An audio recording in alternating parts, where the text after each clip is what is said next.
آزمائش پر صبر کرنا. آزمائش اللہ تعالیٰ کی طرف سے ہوتی ہے اس دنیا کے اندر. ویسے تو یوں سمجھئے کہ پوری انسانی زندگی جو دنیاوی زندگی ہے اس کا مقصد ہی آزمائش بتایا گیا ہے. خلق الموت والحیات لیبلوکم ایکم احسن عملا. بلا یبلو آزمانا.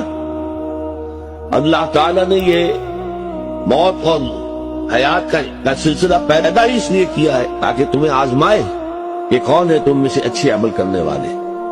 جس کو کہ علامہ اقبال نے بہت خوبصورتی سے اس مضمون کی جو ہے ترجمانی کی ہے کہ قلزم ہستی سے تو ابرا ہے مانند حباب، اس زیاں خانے میں تیرا امتحان ہے زندگی. یہ گھڑی محشر کی ہے تو عرصہ محشر میں ہے، پیش کر غافل عمل کوئی اگر دفتر میں ہے. یہ انداز عقید اور حقیقت دنیا کی زندگی چیلنج ہے اللہ تعالیٰ کی طرف سے، آزمائش.